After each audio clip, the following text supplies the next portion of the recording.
This episode is brought to you by Lost in Cult. Attention Alan Wake fans, if you're a fan of the series, they are responsible for a new Alan Wake Design Works book, which we'll be talking about a bit later on in the episode, as well as giving you a discount code. Enjoy the episode. Power on. Select your players. Pierre, Sarah, Glenn. Select your topic. Games. Select your format. Entertaining podcast. They're called the Button Boys. So make some fucking noise. 'Cause they're gonna talk about video gaming and stuff. Button Boys. Yes, we know the theme tune sounds like it's saying Bottom Boys. Please stop emailing us about it. I'm Glenn Moore. Welcome to Button Boys with Sarah Keyworth and Pierre Novelli. Hello. Hi. Hi. You know episode 1 where I said, are we sticking with that name? Yeah. That's what I meant. That's what you meant. Yeah. But then you guys didn't know that. So, neither of you considered it, that I thought I can't tell. Bottom Boys. So this is one of the UK's leading ass-based podcasts. Oh, yeah. Which is why we have so many listeners now. Yeah. Yeah. Wondering why there's not that extra Patreon tier. Yeah. Where we'll get them out. No one has ever meant get them out to mean bums. Yeah, bums, yeah. That's really We get get them the out bums for the lads. And that is literally all it is. Yeah. It's just the It's three exactly the same podcast. the three of us mooning the camera. Yeah, but still just talking about, puzzles. Yeah. Oh, yeah, we're still Puzzles. talking about games. Yeah, We're still talking about games. On the subject of games, what have you both been playing? I'm starting to fall, not out of love, but I'm starting to see Codewords on my phone as a kind of a job I resent. And I'm getting more and more angry when people don't do good guessing. Are you playing with strangers on Yes, the internet? So the yes. board game code names, but on your phone. Yeah. Is it randomized strangers each time as well? I think there's a bit of skill matching, but not enough, maybe. And is there a tier-based system? Like, do you eventually face Magnus Carlsen if you're really, really good, or someone who's been accused of cheating with anal beads at Codenames? So many words to buzz for. So difficult. Yes, eventually you have to come up against Alan Dictionary, who's the best at code names, and various members of the so you KGB. do work your way up. Maybe, I don't know. But I mean, the trouble is they're all American. My big fear with any online gaming is that I will come across the Pierre Novelli of code names when I'm playing Fortnite or something like that. Yes. Your prowess at a word game, but place that in the hands of a If Fortnite, a 12-year-old boy. 11-year-old shooter. Yeah. Yes. Yeah. Well, I'm certainly not that for Fortnite. It's more just cultural stuff where, like, I gave the clue Manchester today for Oasis and for Match. Oh, Which I man. thought was pretty good. Yeah. And they went for some absolutely fucking... It's like a Casey Affleck movie the first about one they kids dying in a fire. Yeah. The first one they selected was opera. Oh, fuck off. What? It's famous for that, is it? I was like, the Manchester Opera. Who, Fraser Crane on the other end of this fucking thing. So it feels like anything on your phone is cursed, right? Like even like a lovely like parlor game, like Codenames, you just get as angry at your phone as if you're on like a political subreddit or something. Yeah. Like, your phone will find a way to fucking annoy you on the train. I understand. What made him snap? It was the Manchester Opera. Yeah, it's the looseness of opera. He must mean Manchester because Daphne Moon is from Manchester and lived And with she Fraser loves the Crane. opera. With Dr. Crane. Dr. Crane. Sarah, what have you been playing? Well, I think I have to be honest about the timelines of this episode versus the last episode we recorded. We're only a few days. Yeah. Post I last did about episode. 11 hours, yeah. We're playing catch up. Yeah. And so I haven't actually played anything new. However, What are you doing here? Sorry. I know I should have a sense of humour about this. What are you doing? What are you doing here? in the 11 hours. I since- love fake, strict, angry Yeah, Glenn. yeah. It's so unsettling. Yeah. Oh, does it work? It's Yeah, really yeah. believable. Oh, really? Your Yeah. children don't stand a chance. Yeah. Yeah. Yeah. I think they're going to be taken in quite a lot by that. Yeah. Oh, I thought you meant like we're going to be taken in by the Taken in authorities. Sorry, yeah. I mean, Yeah. Yeah. They'll be taken in quite a lot by the various local Yeah. authorities. Yeah, that big military bus will take them from The Sims. And Yeah, they'll yeah. soon be gone. They'll yeah. be led away. And they'll become a general in the army. My partner has been playing a lot of a game called Lake.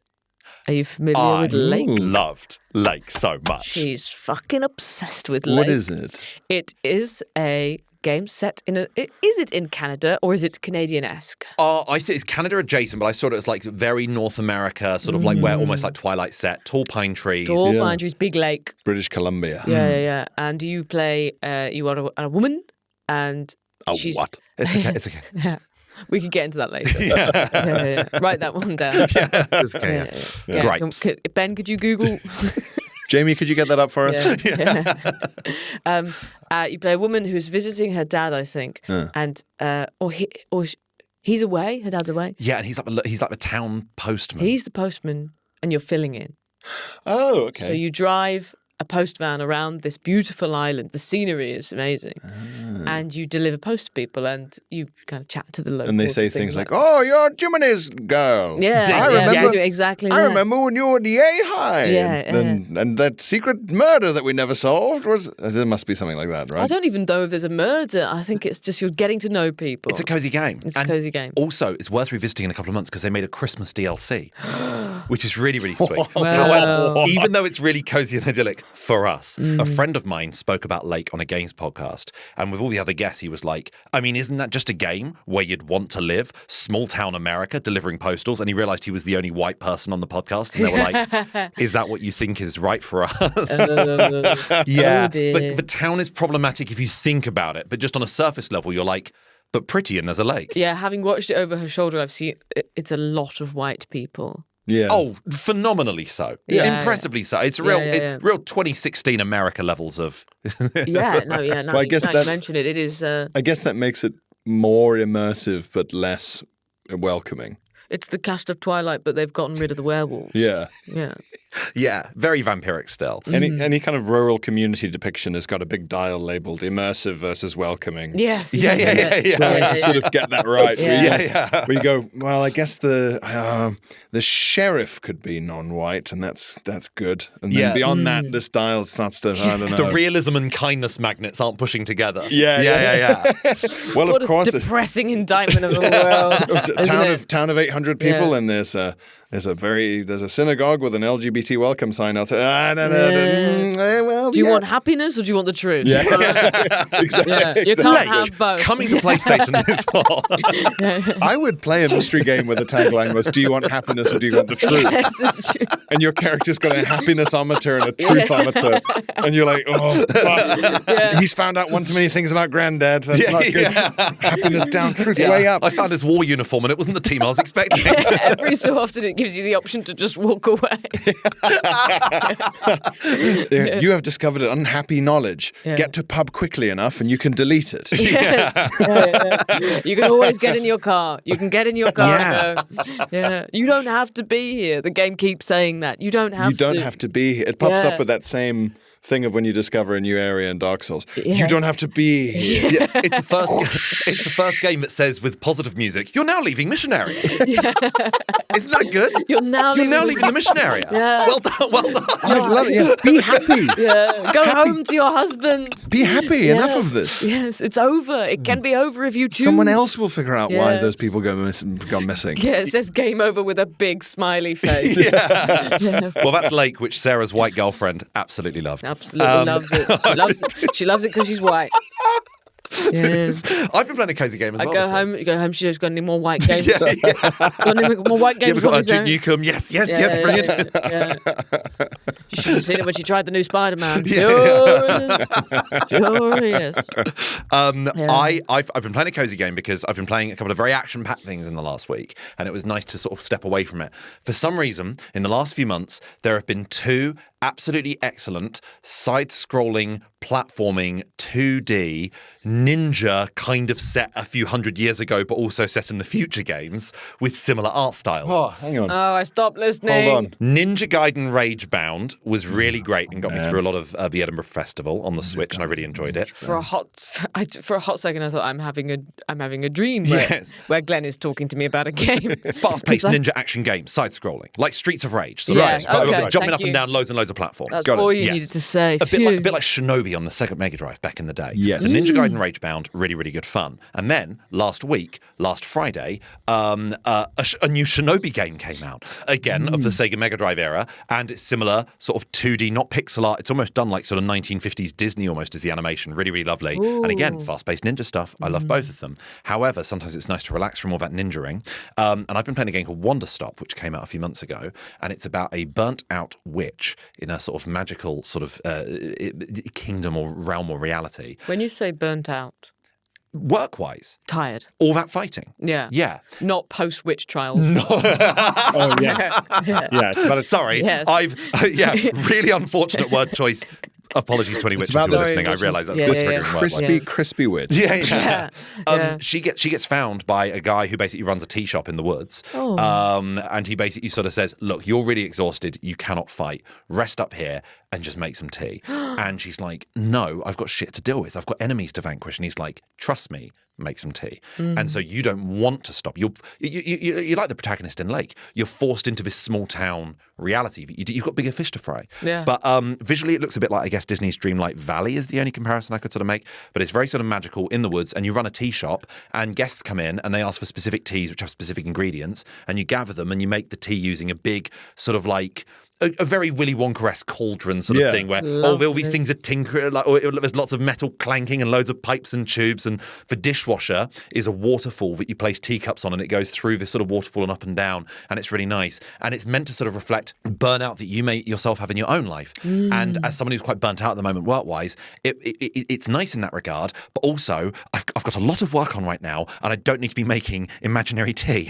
And actually, I'm finding the game very stressful. I'm finding the game very, very You're stressful. actually doing it now for work. Yeah, someone recommended I play it in July, because in July, although I was obviously sort of focusing on writing a new tour show, and there was another project I was working on, and I was getting really, really stressed out writing on this project. And a friend of mine was like, play Wanderstop, and I was like, I cannot be making pretend tea when I've got this other project that's taken up all my time and is driving me insane. On a separate note, this episode's going out on a Thursday. Do listen to the new series of Glenmore's Almanac tonight on BBC Radio 4 at 6:30 p.m.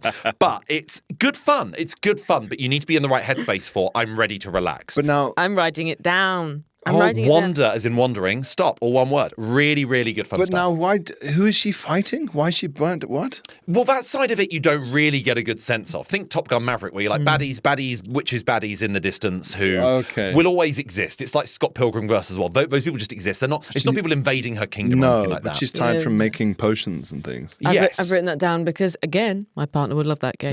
Yeah. What is the skin colour of the witch? You are asking a colourblind guy. I'm going to assume, based on the anime. I'm joking. I don't need an answer. Yeah, I've deleted it now, actually. But yeah, she's a sort of witch warrior, great heavy sword, and she's just too exhausted to lift this sword anymore. Wow. And so she's just making different flavours of tea. I was picturing like Wicked, like tall black hat. No, it's kind of witch adjacent. She's not like on a broom. She's not green. But I would describe her as a witch, even though she's probably more sort of maybe more warrior than Right, you witch. mean like But sort of magic a warlock adjacent. with a big sword? Yeah, kind of. Okay. Yeah. Because otherwise I was like, right, so the witch is tired, so what she's going to do is work somewhere where you have to put ingredients in a cauldron. Maybe I'm wrong to say Like that's a witch Maybe job. it's just outright warrior. But I thought there seemed to be magic. Look, the first time I played it, I was fucking hammered. I don't know. Is it just a woman, Glenn? What do Is you it just mean? a lady? Is it just a woman and you're calling her a witch? Yeah. Are you? No. That's Yeah, not. yeah. Well, that's been the rest of today's episode. Thank you so much for listening. Join the Patreon. We'll edit all of this in post. That's how Glenn talks about women. Yeah. Yes, you're this burnt out bitch. No. Burnt out old bitch. Yeah, you burnt out bitch. And you Found her in the woods. Yeah, you found it, and she's You feel better if you just working too hard, neglecting her children. make a load of tea for Yeah. people, darling. Yeah, get Feel back in the better. kitchen is what Yeah, Glenn that's says. it. Our main topic of the fucking day. Our main topic of the day. Yeah. We're going to play a bit of a Metacritic game. Yeah. Metacritic being the website that aggregates scores, review scores for every game. Also does it with movies. Also does it with TV shows. But Rotten Tomatoes is the main movies one, if we're being honest. Yes. And what Metacritic does is it gives it just accumulates all the big reviewing outlets, gives scores out of 100. I don't think any game has ever achieved 100. But What's few come like closest? Red Dead Redemption 2 and probably a couple of the Zeldas and a few Marios are probably in the maybe original Halo, I think, are hitting like 97. Yeah. The highest in recent in the last year or so, I think Astrobot hit a 94.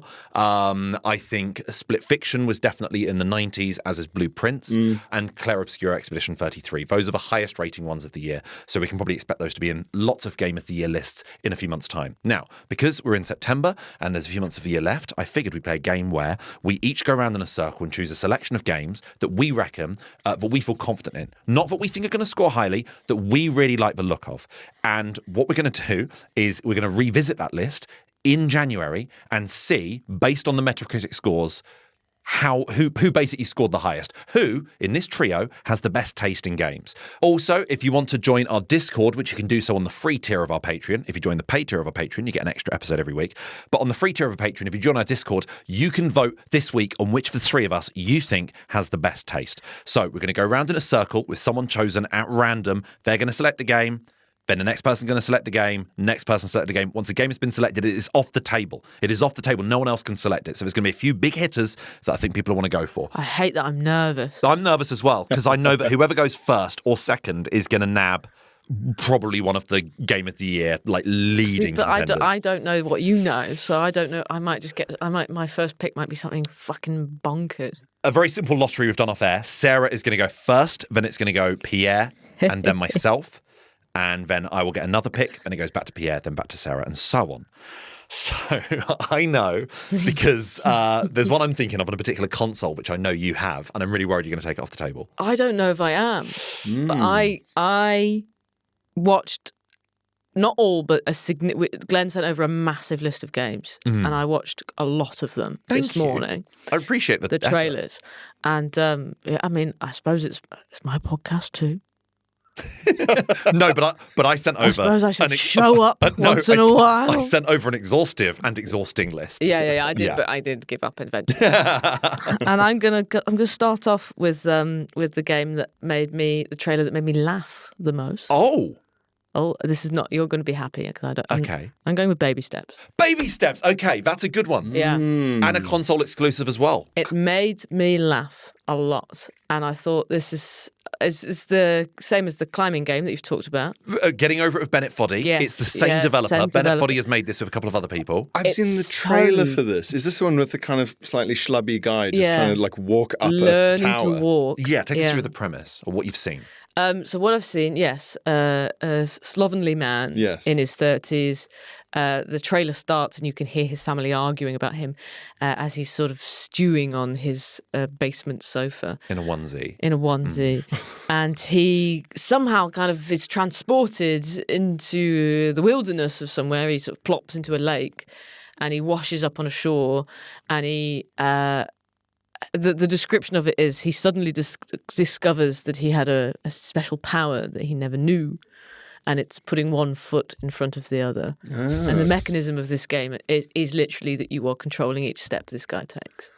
Okay. And he's trying to climb up a big ruined tower. But he falls over very, very easily. Yeah. You were fully in control of his limbs, like with Quap, which again was made by Bennett Foddy. He seems very, very wobbly. He's very wobbly, yeah. And you can see all that he's going through different terrains, and at one point he's going along like a beam or something like that. There's a very funny moment in the trailer where he's walking up a mountain or something, and somebody's made one of those stone towers with different size rocks. Oh yeah. And you like wobble over to, or the player wobbles over to it, and it kicks it over, and then this guy appears and starts having a go and going, why did you do that? And it's just a really funny bit of dialogue. Yeah. I mean, this very nearly came out very, very soon. I mean, it is out very soon. It's out towards the end of this month on Tuesday the 23rd. They moved the release date back a bit because on the day of on the day you're listening to this episode, Hollow Knight Silk Song is finally out. Now that game's off the table because it's already released. We're talking about games that are yet to be released this year. That is one of the biggest releases, and it's a huge indie title as well. So loads of indie games just shifted their release dates, and Baby Steps is one of them because obviously it's a PlayStation exclusive. They want a lot of the attention and deserved accolades. People can only deal with so much quirkiness in one go. Yeah, exactly. And it's a very quirky game. I think Baby Steps is a great one. Baby Steps is off the table. I don't know whether I'm playing to win, but I definitely I reacted very positively to that trailer. I think a lot of people are looking forward to it. I think it's. I'm really excited to play it. I'll be interested to see whether or not it outstays its welcome. Yes, because it does look quite open worldy, and usually in that sort of format, you'd prefer something maybe more linear. Yeah. And I think after a while, you might go, I just not in the right headspace to fall down a mountain I today. Don't care but it enough. Does look really funny. Yeah, it does look really, really funny. And a quick note on my opinions about trailers, just before we go on. There's one game on this list where I watched the trailer of it and I thought, yeah, that's all I need a trailer of a game to be. And it just exclusively showed me the gameplay. I don't need a dramatic when something pops up and says this footage might not actually feature and it does not feature the gameplay, fuck off then. Yeah, you're like, it just shows you images of Celebrity Mastermind. You go, Well, no, you're like, Yeah. Just like, Or you've made a gorgeous animation movie that has nothing to do with what you're actually going to sell me in the end. You go, what's that for? so pointless. And as a child, it filled me with rage. Yeah, because you're sold a dream. A dream, a photorealistic dream. Yeah. But having that actual disclaimer and going, by the way, you can probably switch off for the next couple of minutes is an insane thing to tell your audience. Yeah. I'd rather they just lied to me and said, "This, we reckon this might actually pop up if you're lucky. Yeah. Play your cards right." Yeah. All right, baby steps is the first one off the table. Pierre. I'm just going to go and say Black Ops 7. I think that's absolutely fair enough. I'm That's just going to be gonna one of the say it. highest selling games of the year. Here's my theory on what's going to happen. Because I watched the trailer, and Black Ops is the one where it's all like, the numbers, Mason, what do they mean? And there's like brainwashing and like hallucinations and stuff. They've gone all out with this. And from what I can tell, it's a kind of squad of 4 people trying to fight their way through a kind of hallucinatory mind palace.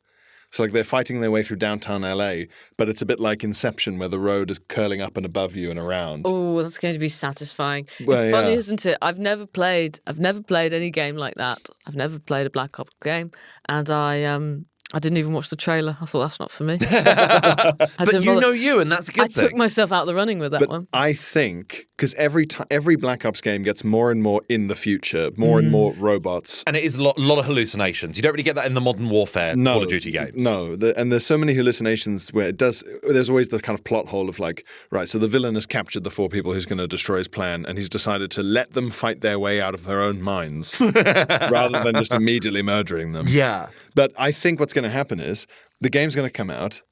It's going to get a really good critical response, but I think it's going to destroy the Black Ops hallucination / creative way to make a first-person shooter. I think it's too much. It's too top-heavy. Would you rather it's something more grounded? Because I feel like Battlefield is now coming for their crown of just this is just grounded now. Now that the online side of Call of Duty is so full of you can be Justin Bieber and you can kill King Charles. Whereas actually this is more like Battlefield's like no, this is what war is like. Collectible King Charles skin with Windsor submachine gun. Yeah, exactly. So Battlefield's going for realism. Stuff like Hell Let Loose and Hell Let Loose Vietnam, which is going to come out, is going for like mega realism. Are you excited for it then? I'm interested to see what's happened to it. It's very much I'll keep drinking that garbage from me. But I think what's going to happen is that Metacritic is going to be everyone's going to be like so interesting. What an interesting creative way to do a first person shooter. And the public I think are going to go, well, we're done with this now. Actually, we're done with this. Can we go back to just someone from the SAS doing a throwing knife through a window rather than like. You have to get into the robot's mind and use Nicki Minaj's laser gun to seduce it into. Yeah. I guess It's always Nicki Minaj. Yeah. She's got her fingers in so many pies. In the other doesn't Black she, Ops Minaj? games, they've the Call of Duty where they just extensively mocapped Kevin Spacey. Yeah. And he was the villain. Oh my god. So you're genuinely just having to like fight Kevin Spacey It's weird. for It's like so 8 strange hours. to me because I haven't played any of these games that I'm like, I can't really even fathom what's going on out there. Yeah. I did it. It's a lot of MacGuffins. I did something really bad a couple of years ago.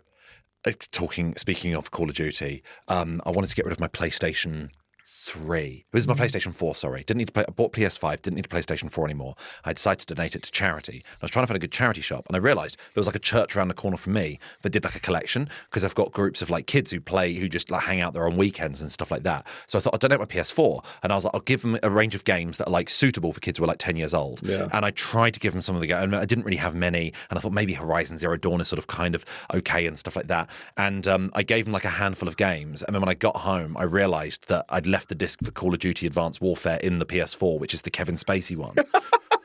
So I gave a bunch of kids the Kevin Spacey game. What you've done is you've let those kids learn that Kevin Spacey's not to be trusted. Yes, yeah. They should view him as an I was enemy. doing the Lord's work. But also, that's going to be the stuff of legends to them when they're adults. Yeah, that'd be the best game ever Some possibly played. guy donated a PlayStation to our church, and he tried to donate all the fucking kids' games. Yeah. Naturally, we just mean this because Kevin Spacey is such an unsettling actor.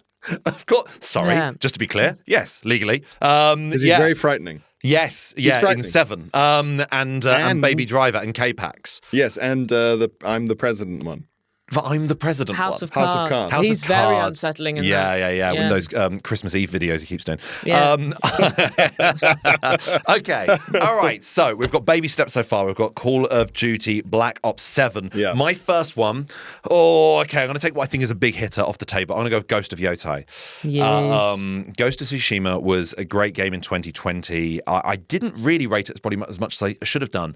But in terms of PlayStation had an insane 2020 in which the PS5 came out towards the tail end of the year, but throughout the year they had the Final Fantasy VII Remake. Then in the summer, they had The Last of Us Part 2, and then about a month later, Ghost of Tsushima, which was a fantastic open-world game, a slight sense of the generic to it. It became a bit collectible-y, a bit like Assassin's Creed. But I think this one, they've hopefully sort of stepped up and learned a lot of lessons in the last half a decade. It's coming out beginning of October on the 2nd. I think that is going to be one of the big critical hits of the year. I certainly think it's probably going to be one of PlayStation's most successful games of the year. There's not really much to be said about it, apart from it's just an excellent samurai game, set a few hundred years after the first, so you don't play as Jin anymore, you're playing as a completely different character. But I think it's going to be great. I have nothing else to say about this, but I just wanted to take this off the table. Why is it going to be good? I think Is it's it just one of more of the same? Visually, it's one of the best games around just to look at. It's gorgeous, so yeah. gorgeous. It is insane. The combat in the first game had a series of like stances that you could do, and you could switch between 4 different stances, and it was 4 different fighting styles that were very unique. And made you feel like you really were having an impact on the combat. And they weren't really full of combos or anything like that, but it felt like every single button press you did, you felt like it was doing something different. And they've done away with the stances system this time round, but they've changed the weapon system to, I think, accommodate for that. And I think everyone's intrigued to see that. The storyline ended up being quite deceptively good as well, because it felt so much like an Assassin's Creed game. I don't think anyone expected to have such an emotionally involved story. And this time round, I'm like, again, no one knows really what this one's going to be about, but I'd be very surprised. I'd be very, very surprised if this isn't as much of a hit as the first one, if not even bigger. Okay. So I think it's just as far as like open world games go, it's very accessible. Anyone can leap into it if you think you'd like an open world action game. But actually, the depth of the story is pretty good. The depth of the gameplay is really, really good. I just hope they steer away from the collect 100 bamboo sticks and stuff like that, which apparently they're not going to do. You just do which missions look interesting to you. There's not really repeat missions or anything like that. I think they've completely changed their ethos, so I think it's going to be great. Is that the one that you thought I would take? I thought you were going to lead with that. Yeah. I have never played Ghost of Tsushima. Ah, okay. I have it. Me neither. I started playing it and I got frustrated and stopped. And I've put it back on my list of games I need to play. Okay. Yeah. Since watching that trailer. So I was like, I actually do need to get back into it. Yeah. But my initial, when a game just hooks into you, didn't happen. Yeah. My favourite bit of the first game was one of the collectible little side things you could do was go in a hot spring and you could sort of reflect on things. And eventually it would be like, reflect on changes in my village, reflect on the dangers coming from, mainland Japan and all this sort of stuff. And sometimes the game would run out of those things to reflect on. And I remember that the 2 options to reflect as my guy got naked into the sauna and you could see his bum. It said press X to reflect on changes in my uncle, press square to reflect on changes in my uncle. And those were the only options. Yeah. All I could do was reflect on the changes in my uncle. Oh, I've seen so many screenshots about reflecting on the changes in this guy's uncle while his bum is out. That to me, that is the game. The ghost of Tsushima is his uncle. Yeah, and the toast of Tsushima is his bum. Why is the bum out the whole time? It's just because he gets in a hot spring and you just see his bum. So and is he moving down? Into he's lowering himself down into his hot bath like an old person. I see. And in this one, I think they've promised, a mild to moderate nudity in this one. So the implication is we're going to get to see the new protagonist bum as well. So we're very excited about that. Excellent. And the DLC, just a bit of the back of the ball bag. That's what they had in the original The one. Triple B DLC. That's what they've promised. That's what they've promised for bit of back of ball bag. 5 years. They've spent on that ball bag. Ghost of Yotai is off the table. I get a second go now. I'm going to go with. I feel a bit more relaxed now, so I'm not going to go. I'm going to go with one that I don't think you guys are going to choose. Okay. I'm going to go Strange Antiquities. Ooh. I loved Interesting. Strange Horticulture, which was the original one. Strange Horticulture was like a shop management sim, Right. in which you just all you have is the sort of shop front, the front desk, the counter, and people come into your shop and they just take up most of the screen. So if you've played Coffee Talk or Valhalla Valhalla or any of those sort of management sims, that's what it would look like. It's a nice sort of very cartoony looking game, but the idea is you're in a sort of mystical 1800s but slightly fantastical element to it. Sort of flower shop, I guess, in which people basically come in for ingredients for things and potions. Is it sort of occulty as well? There's a real element of that. Magical and so in strange horticulture, someone would come and be like, my cat's very ill and I need to find a little cure for them. And what would happen is you'd go through your potion book and you'd see, oh, okay, I need 2 bits of crushed this plant and a burnt bit of this plant. This is the witch game.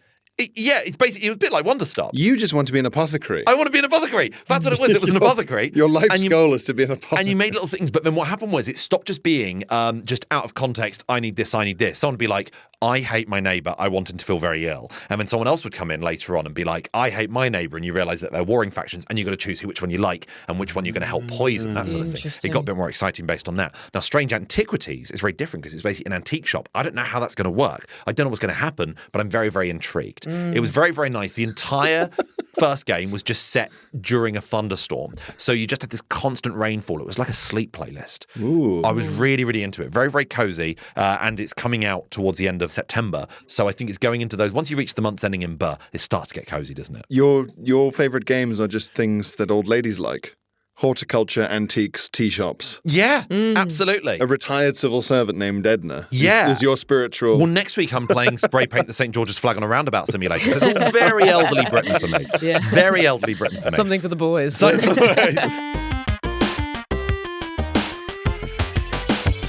Button Boys.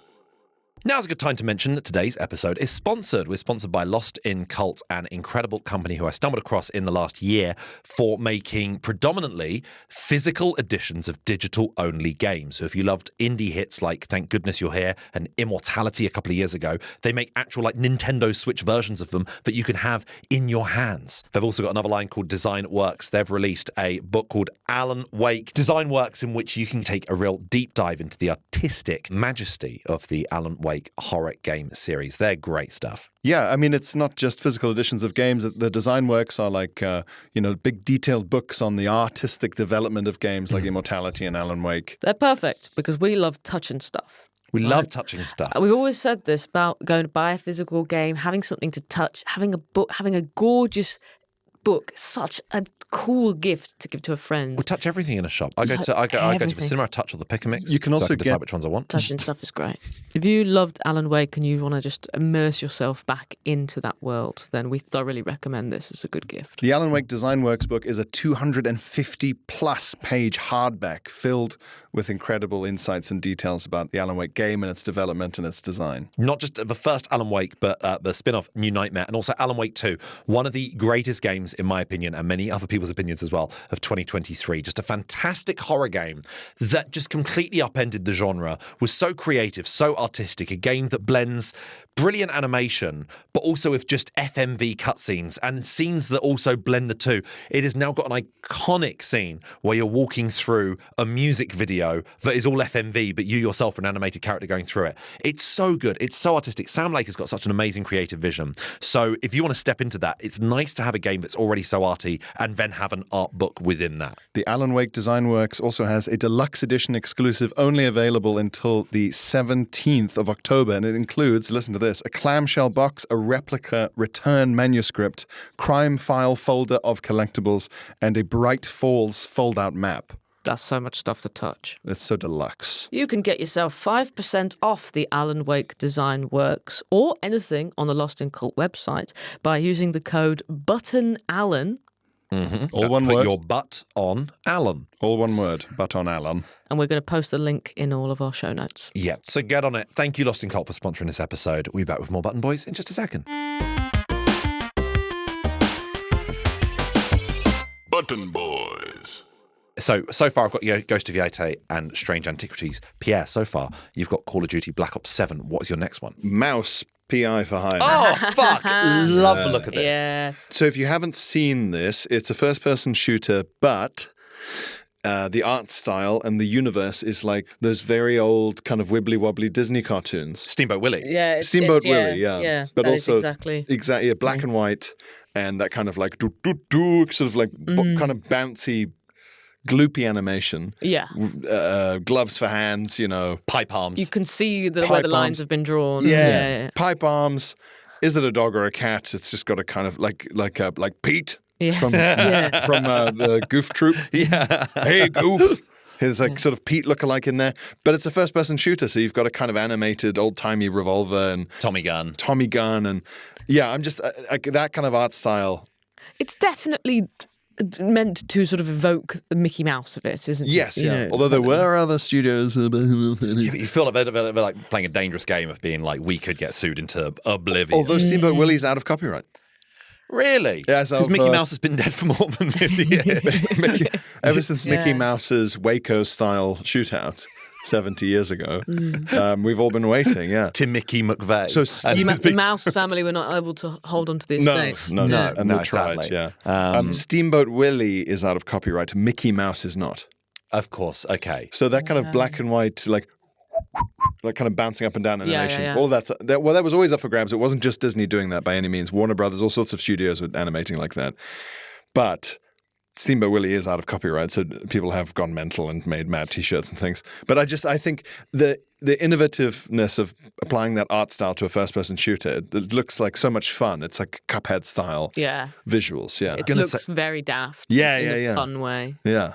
Cuphead was the most high-profile version of that, and I think was the first game to do that. And I loved Cuphead, but a decision people had to make with Cuphead, because it was basically just a boss run game, just boss after boss after boss, and no other real gameplay outside of that. The occasional run and gun mission, but it was like mostly bosses. The decision you had to make with Cuphead was, do you want to play Cuphead or do you want to play a game that looks like Cuphead? And for a lot of people, I think people bought Cuphead because they were like, I just love the art style, and I just love the art style, and I found the game so hard, and I really had to push through for months because it's this bullet hell, insanely hard boss game, but the art style is incredible. And I think Mouse PI for Hire should, as a first-person shooter, be a slightly more accessible way for people to play a game with that art style, and it's fully in black and white as well, which is which I think is the right choice stylistically. It just looks like a lot of fun, and I think being able to do a first-person shooter in that universe is going to get a very good critical response. Only thing I noted in that trailer, and I hope I'm wrong, is that you see in the trailer you're shooting at some big guy, and I thought to myself, I don't know if the way he's being shot is satisfying enough. Ooh, yeah. Oh, as in you want to hear it thud into the... Yeah, I want to... You want to... Put down the gun, Goof. I didn't mean it. And then like, Do you want to see your spouse being notified? Absolutely. Yeah. You want to see in the mortuary they're having to go by the dental records. So we cannot identify this mouse. Feathers flying off Daffy Duck. Okay, well, you've taken this to a really unpleasant place. You started it. I know what you mean, though. It doesn't hit with the right. You don't believe he's being shot. Yes, that's true. It sort of bounces off him. Look, I'm in favor of as much realism and gun talk as possible, obviously. Yeah. So I'm very glad you brought this up. Sometimes it does feel a bit like a gun-like laser beam is being shot at someone. Yes. Like the beam of a torch. It's tickling them. Or it's sort of like, shine this torch at them for long enough and then they go away. Boof, yeah. Not like you've shot a cardboard cutout almost. Well, not even that you're shooting them. It's like... Cardboard cutout would have the decency to bloody fall out. It's like you're melting an ice cube with a laser pointer. Okay, right, yeah. Click, shoot, hold it. Okay, it's gone now. Has shooting in a game ever troubled you? Have you ever gone like, this feels unpleasant, this feels too real? Sniper Elite. It's you just horrifying. Because you go, he's a misunderstood Führer.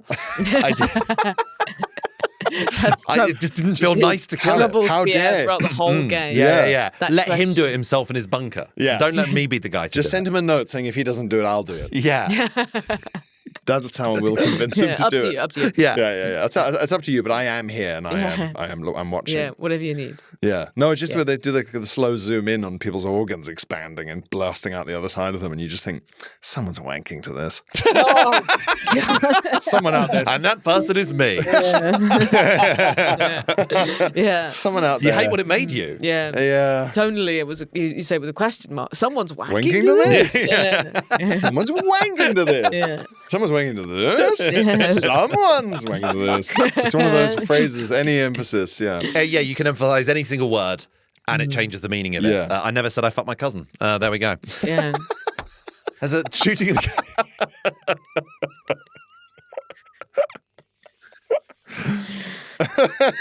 Do you want to be happy? Or Mouse do you want the PI truth? for hire. You want to be happy? You want to have the truth. Truth happyometer I think it'll be a Please, good no game. one edit that sentence and post it out of context. Oh. So that's Mouse, PI for hire. Mouse. P.I. for hire. Sarah Keeble, what's your next one? Kronos. Which The comes New out Dawn. tomorrow.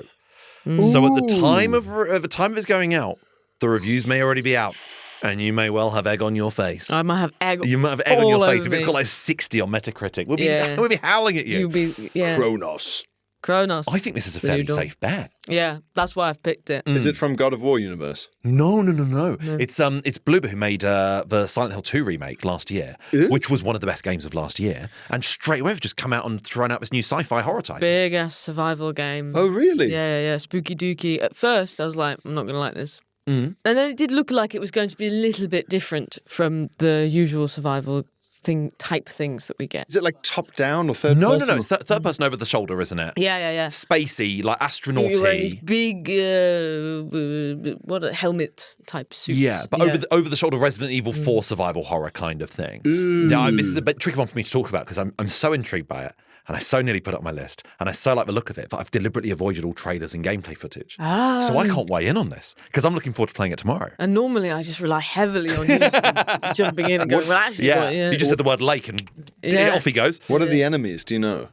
Creatures, I believe. Okay, all right. Creaturey type things. General creatures. Yeah. It's an apocalyptic type thing. Okay. It's not humans. However, there was one game on the list that didn't make my list that I got really annoyed by because I think when you're doing what I did this morning and watching a bunch of trailers, you start to see how similar a lot of the enemies they're fighting are. Yeah. Yes. And there's a game called Beneath. Yes, yeah. And the whole thing is that it's a survival game and you're a deep sea diver. But the creatures you're fighting they just looked very similar to Exploded billionaires. to men you Piles of meat. yes. There's only 4 enemies in the game. They're these very stretched out men who've been fired through a kind of pinhole tube. Yeah. And I thought, I don't want that. You have to find all this red spaghetti. Yeah. I won't spend time with billionaires. Yeah, absolutely. Very similar to all of the sort of zombie type things we're getting, Yes, the yes. clickers and the walkers and the... They're almost all done. It's like zombies have been done in all the zombie games, and then yes. Dead Space did it with like long, gangly limbed alien things. Yeah, I yeah. think, maybe I'm wrong, I feel like Kronos New Dawn is that sort of thing, long limbed Yes. alien creatures. Yeah. I want a list of all the games where the reason that there are weird creatures in the world is because of a big hole in the sky opening up. Because that's Witcher and Elden Ring and another one. You There's prefer so that? many. No. I just think it's such a weird thing to have become like its own trope. I prefer it over grown in a lab. I'm like, good, it's organic. It's come out of nowhere. We can't explain it. Yeah. I prefer that just than say ghosts then. Yeah, I'd like that. Just say ghosts. ghosts. What's the problem here? Just say ghosts, ghosts. actually. Yeah, Moon's Fine, Haunted. yeah. Moon's Wanted. Now, Sarah, you've got is that all your 3? I have some too. You've only done 2, so you Yeah. get your 3rd now. I'm torn between 2. I'm going to go with Bye Sweet Carol. Fuck you! Yeah. My God! That's my next one. So what is it? Oh, this looks fantastic. This was the most excited I got about. I don't know why I waited till my 3rd pick for this one. To Taunt Glen. Taunt Glen, But it looks I think. small, doesn't it? We're not expecting that to be like the most talked about game of the year. It looks phenomenal. And I almost said it after you picked Mouse PI because similarly, it looks like a Disney film, but it looks like you're sort of Snow White. Well, not quite Snow White, Cinderella. But Okay, that so- era, like 1930s Yeah. through 70s, Yeah, Beauty yeah. and the Beast, Sleeping Beauty. Right. Golden age of Disney animation. But it's a horror game. Oh. And at first I was like, oh, it's going to be a sort of choose your own adventure, turn-taking kind of, just talky game, like Expelled. Because they can't animate the whole thing, What could right? they do with yes. that? Yeah. But no. It's a side scroller. Do we think? It's definitely a side scroller, 2D side scroller. and it looks fucking great. That's all I have to say. It's been on my radar for a few months. I cannot believe how good it looks. This comes out on the 9th of October. I'm going to try and find it for you. The only game I've seen that is remotely similar that has existed for a couple of years is there is a game called Forgotten Anne, which is again 2D side scroller, really fun game. But as a deliberate decision, but it doesn't feel deliberate, is forgotten is spelt with an O instead of an E, so it's forgotten. and it looks stupid. And the title looks stupid. It's about the removal from the public consciousness of Anne Widdecombe. Yeah, that's exactly it. You play a side-scrolling Anne Widdecombe. Why was she dropped from Weakest Link? Yeah. Attempting to break in to Tory Party HQ to secure certain But documents. she's being dragged along when she was on Strictly. I was thinking of Anne Robinson. I'm so sorry, I had the wrong Anne. The idea of Anne Widdecombe hosting The Weakest Link would have been an utterly even more hostile experience than it already Somehow was. even more aggressive. I don't know my Anns. I think a lot of people will buy Sweet Carol regardless of whether or not they like horror, because they'll be like, I need to play a game that looks like this. It's so beautiful. Yeah, I think that's the first proper... That's just fucking steal, and I hate it. But big so first annoyed. snatch of the day. Proper snatch of the day, yeah. That's annoying. But look, fair play, well done. You got there first. I should have gone in with it earlier. Pierre. Scarlet Deer Inn. Scarlet Deer Inn, again, lovely visual style, very old-fashioned. Yes. Stitched. So it's frame by frame, all the sprites are frame by frame animated. In a Studio Ghibli style. It looks like Studio Ghibli, but the frames are embroidered. So what they've done is they've actually stitched everything you see in the game with embroidery and then taken the image of the embroidery and then animated it. Fucking hell. And it looks like Studio Ghibli.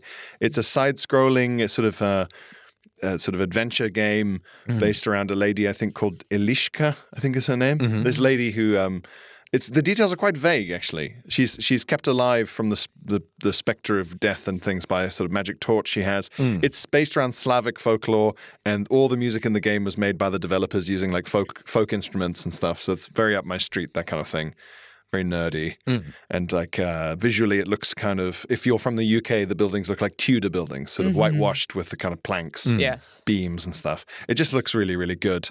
And I'm just so drawn in by good visuals and side-scrolling mysteries and folk music. I'm in, It's everything you could ask for. We're seeing a lot of good stuff from Eastern Europe with game development where it's like The Witcher's using so much Slavic folk tales and stuff like that. And I'm always interested in weird sort of Baba Yaga style.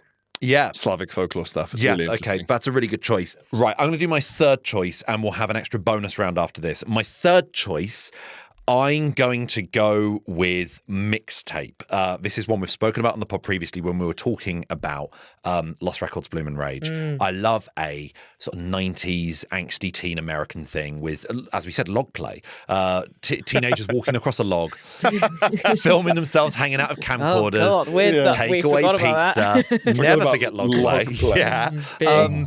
And this looks like a weird, anachronistic, almost Napoleon Dynamite-esque thing where it's a bunch of teens hanging out, last summer before college or whatever. But the idea is that if you were brought up in the 70s, you'll relate to this. If you were brought up in the 80s, you will, 90s, early noughties, because all the technology is a bit sort of mixed up and weird. And all the soundtrack is very sort of cool, sort of Tears for Fears kind of 80s, but I think it spans a couple of decades. I don't know a great deal about this, but it feels like an absolutely classic Annapurna Interactive sort of game. And again, this one doesn't have a set release date. I'm so into the idea of it. I know it's going to be excellent. I kind of wish it had come out in the summer because it feels like a very summery game. Yeah, it has that schools out vibe to it. Yeah. Yeah, as opposed to the very Christmassy nature of Strange Antiquities. Now, like with Pierre's previous choice, this one is promised for 2025 but doesn't have a specific release date. So what we're going to do is we're going to do a bonus round where we each have a bonus game where if any of our three get pushed into next year or the year after that or beyond, we're just going to have one backup one so that in January we do have 3 Metacritic scores to choose from. Yeah. For my backup, I'm going to play it so safe and I'm going to choose something that I am looking forward to, but I truly believe is going to potentially be one of the best reviewed games of the year. I'm going to go with Metroid Prime 4 Beyond, a Nintendo Switch 2 exclusive. Metroid has obviously been a huge series, obviously spawned the Metroidvania genre, which was the combination of the games Metroid and the My Dick Won't Stop Getting Vania franchises, if you played that in the 80s. But with Dracula in. Yeah, with Dracula in. Yeah. The premise, of course, of a Metroidvania. My dick won't stop getting Vania. I want to suck your what? The premise of any Metroidvania game is you start off basically in one small room that veers off into various other rooms, and the idea is over the course of the game you acquire new abilities, skills, or keys that allow you to access different bits of the map earlier, like, for instance, Hollow Knight Silksong, which came out today.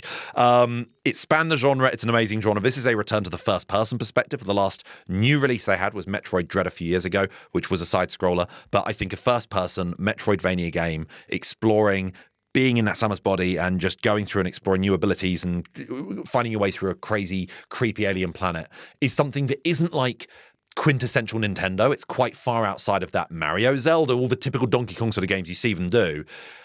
They're always good. They're always good. This is the safest bet on my list, but it is my backup. Yeah. Having watched the trailer, it didn't strike me as the typical gameplay that you get on a Switch.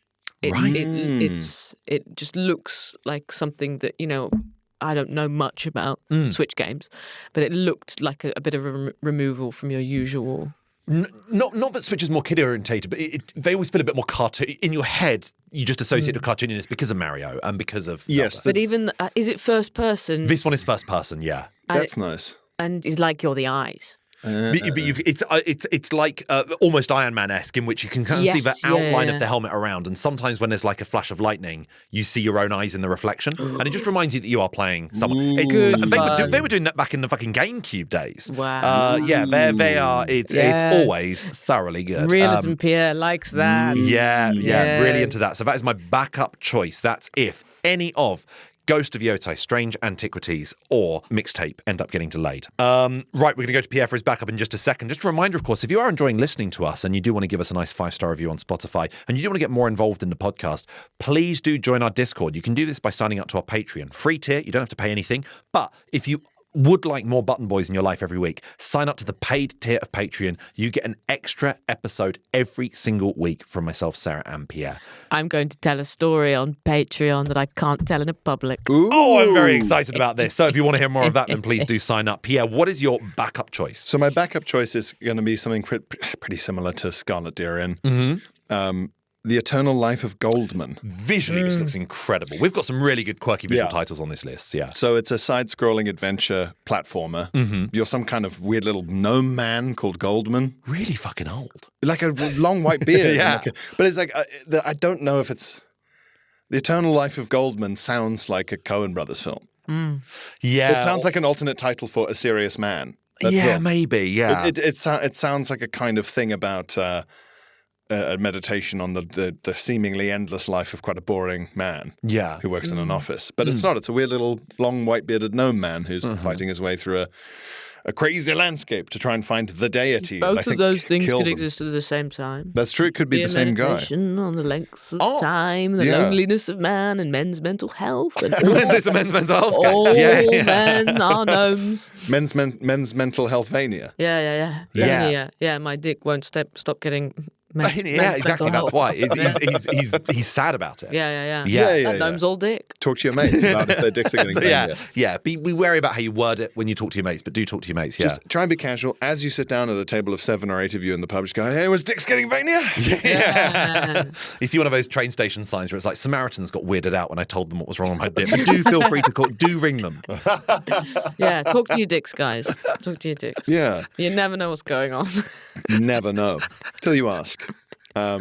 Yes, so that's why I've chosen It's the Eternal okay Life for your of dick Goldman. not to be okay. It's okay for your dick not to be okay. That's true. Yeah. So Eternal Life of Goldman is essentially my Scarlet Deer Inn substitute choice. Yeah, you've taken a risk because that also doesn't have a set date. It is set for 2025, but there is a chance. Oh, you might lose out, but that's a really good one. We've got lots of really good visual styles on here, and mostly these are pretty 2D lists. Yeah. Sarah, what are you going for? Is yours in the third dimension? Winter Burrow. Fucking Redwall ass looking game. Oh, is it? Brackets positive. Mr. Badger needs a new blackberry pie. Very cozy. We're coming into winter. I think it could have a real Stardew element to it. Okay. It's you're a little rabbity thing, and you Aren't you, Pierre? You fucking yeah. Yeah. That's why we've brought you here, you little fucking rabbity fuck. Yeah. Little rabbity fuck. Aren't you a little rabbity thing? You're a horrid little worm, aren't you? Yeah. But the game. Glenn and I planned this. Yeah. An intervention. Sort of weird intervention where we just cuss you. We record sort of 8 to 9 podcast episodes, and eventually, just mid-sentence, I'll start telling him he's a really rabbity fuck. Really saying you're actually a worm and a rabbit to fuck. Yeah. But the walls fall down. You don't live here. All Everyone of your I friends know. and family. Everyone I know. Yeah. God. Holding a banner saying rabbity fuck. You're a little rabbit, and you're getting ingredients and and making things. So like quite survivally, you're trying to survive to save your life and... I'll read what it says. A cozy woodland survival game follows a mouse restoring their ruined childhood home while searching for their missing aunt. Actually, it's quite serious. Oh. Sounds cool. It does look very heavy survivally, but it does. I think but it's very cutesy art style. I think it does look endearing, and ultimately, you can't have the word burrow in your title and not expect people to seek solace and comfort in something as cozy. I as missed the that. thing about the missing aunt, though, isn't it? Yeah. It's dark. Oh, well. Just in time No, for that's Christmas. just quite Paddington coded, I think. She might have just got hit by a lawnmower. You're right. The two personalities. Then there's a mini game where you have to try and piece it together. That's how my parents used to. If ever we had a goldfish that died, that's how they'd sort of break it to me gently. Where's Goldie? She's probably run over by a lawnmower. I'd go, oh, good. But don't worry. Yeah. You can put it back together. And you'd say, but how? And they'd go, no, you're right. We put her in the toilet. Yes. And they would, after being lawnmower shredded, anything was better. And so that did Oh, something. yes, that's true. They set your expectations so low. Yeah, so we bad. shredded your fish. Yes. Only joking. She's in the loo. I've always thought this about how you should teach people about sex. Yeah. The reality of sex is so much worse than when you're told, like, oh, a stork brought you, or your parents shared a special kiss. Then yeah. you find out is the worst. Sex is revolting, What is and it? between the two What? worst possible candidates. But tell me what it is. Yeah, how does it happen? Yeah. I think if I'd said to my parents, where did I come from? They should have been like, oh, you were fired from your grandfather's ass like a cannon. And I've gone, what? And again, nah, just said, your dad banged your mum. I go, oh, thank God. For a moment, I thought it was going to be revolting. Yeah. That's just what I think. Now, that wasn't strictly games related. What is games related is we are going to revisit these lists. So let's Could go be a through game. them very, very quickly. My top three. I reckon I'm going to win this with Ghost of Yotai, Strange Antiquities, Mixtape with my backup choice of Metroid Prime 4. Sarah. Baby Steps, Kronos the New Dawn, By Sweet Carol with a backup of Winter Burrow. Lovely stuff. Thank you Good, very good, much. Good. Nice. I went for Black Ops. I'll keep drinking that garbage edition. 7. Yeah, 7. Why not? It doesn't. The number. It doesn't 7. matter. They should call it again. It's Black Ops again. Black Ops again. I think Yes. it's like a Marvel film at this point. They just Should go, call it's Marvel again. Which one? Doesn't matter. Come see it. They should call Idiot. it We've Got a Tax Bill. Yeah. Yes. Yeah. More money, please. Black Ops 7, more money, please. Then I went for Mouse, PI for Hire, with its 1930s animation noir crossover first-person shooter vibes. Scarlet Deer Inn for Slavic folklore, folk music, side-scrolling adventure time. And then my backup was a kind of attempt to replicate the appeal of Scarlet Deer Inn in my own head, which was The Eternal Life of Goldman, where a little old man fights his way through a kind of crazy world. I laughed so hard watching the trailer of Kingmakers. Did you Oh, see yeah? it? Kingmakers is fucking hilarious. Because the trailer started and I laughed, did a little chuckle. I said, well, this is going to be right up Pierre's street. So surprised it's not on your list. Really? And then, I don't think I even saw this one. We've spoken about Kingmakers in our lives separately like a year ago. and then suddenly you're in a city and the truck is driving through the streets open up and you're ploughing into the horses on the battlefield. Yeah, futuristic soldier gets sent back to medieval times. The whole thing is you like, mean inaccurate? yes, exactly. And I thought he's gonna fucking hate this. Not to. I'm putting I'm pushing my invisible glasses up and taking them off in rage. Yeah. Inaccurate then. Completely inaccurate. Pretentious guy takes his contact lenses out. I think you're fine. I think you're. Let me try and find this then. Tears I off do his own remember this. scalp, throws it on the ground, stamps it into the ground.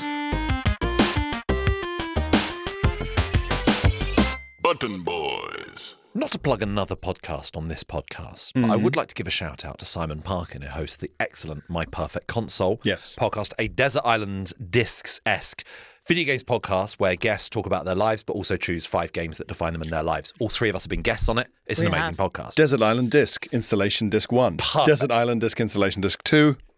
Yes. Now, that kind of thing. Simon Parkin is an excellent author and video games journalist and has come up with an amazing live format that I've been working with him on, as has excellent producer Ben Drayton. It's called The Audience Versus. It is comedians playing against the audience with bastardized versions of games. We did it a few months ago as a prototype and had a great deal of fun with it, playing the likes of like Assassin's Creed Syndicate, but where a member of the audience and a comedian were dropped into a random part of London in the Assassin's Creed game, and it was the first person to climb Nelson's Column in Trafalgar Square. A game of Mario Kart where you could only come second. You couldn't come if you came first, you lost. If you came last, you lost. You had to come second. It's a very, very fun, chaotic format. It's really good fun, and the audience loved it, and we're looking forward to doing it again this very month on the 29th of September in London at the Pleasance Theatre in Islington, and I'm delighted to say that I'm hosting it, and the two comedians who'll be facing the audience are none other than Pierre and Sarah Keyworth. Yeah. I'm sorry you had to find out like this. I hope you're both free. That's us. Because I've got a golden ticket. So if it sounds up your street, join us at the Pleasance Theatre in North London on the 29th of September if you would like to play against Pierre Novelli and Sarah Keyworth at bastardized versions of video games. Then please come along to the Audience Versus and we'll hopefully see you there. Not worried about the Mario Kart thing. Join us. I always come second. Do you? I'm a very generous Mario Kart. Very generous racer.